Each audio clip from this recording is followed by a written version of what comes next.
അസ്സലാമു അലൈക യാ റസൂലല്ലാഹ്. അത്രമേൽ പ്രിയപ്പെട്ട പുന്നാര നബിക്ക് ഇത് ഞാൻ എഴുതുന്ന കത്തല്ല, ഇതെന്റെ ഹൃദയം തന്നെയാണ്. പകുതി ഇരുണ്ടുപോയ പക്ഷേ അങ്ങയുടെ സ്മരണ കൊണ്ട് ഇതുവരെ നിൽക്കുന്ന ഒരു ഹൃദയം. നബിയെ, ഞാൻ അങ്ങയെ കണ്ടിട്ടില്ല, പക്ഷേ അങ്ങയുടെ പേരിൽ എൻ്റെ കണ്ണ് നിറയാറുണ്ട്. അങ്ങയുടെ വേദനകളെ ഞാൻ വായിച്ചപ്പോൾ എൻ്റെ മനസ്സ് തളരുന്നുണ്ട്. ത്വായിഫിൽ അങ്ങയെ രക്തം കലർന്ന കാലുകളിൽ നടത്തിയത് ഞാൻ വായിച്ചപ്പോൾ അറിയാതെ കണ്ണ് നിറഞ്ഞുപോയി. പ്രിയപ്പെട്ട നബി, അങ്ങ് ഞങ്ങൾക്കായി പകലും രാത്രിയും ദുആ ചെയ്തു. ഞങ്ങളെ കാണാതെ തന്നെ ഞങ്ങളെ സ്നേഹിച്ചു.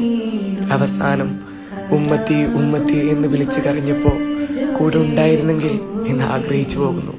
പക്ഷേ എനിക്ക് ലജ്ജയുണ്ട്. അങ്ങ് കൊണ്ടുവന്ന ദീനിൽ നിന്ന് ഞാൻ പലപ്പോഴും അകന്നു പോകുന്നുണ്ട്. അങ്ങയുടെ ജീവിതം പാഠമാകുമ്പോഴും ഞാൻ പലപ്പോഴും വഴി തെറ്റുന്നു. എങ്കിലും അങ്ങ് പഠിപ്പിച്ച അള്ളാഹുവിന്റെ കരുണയുടെ വാതിലുകൾ ഞാൻ ഇന്നും തേടുകയാണ്. എനിക്ക് വേണ്ടി ദുആ ചെയ്യുമോ?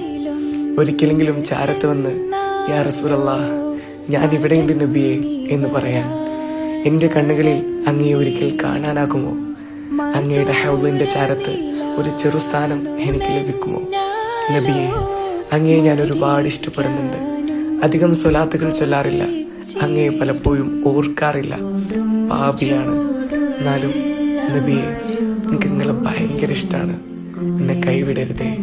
ഒരിക്കലെങ്കിലും അങ്ങയുടെ ചാരത്ത് എത്തിക്കുമെന്ന വിശ്വാസത്തോടെ അങ്ങയുടെ ഉമ്മത്തിൽപ്പെട്ട ഒരു പാപിയായ, പക്ഷേ അങ്ങയെ വല്ലാണ്ട് ഇഷ്ടപ്പെടുന്ന ഒരു പാപി.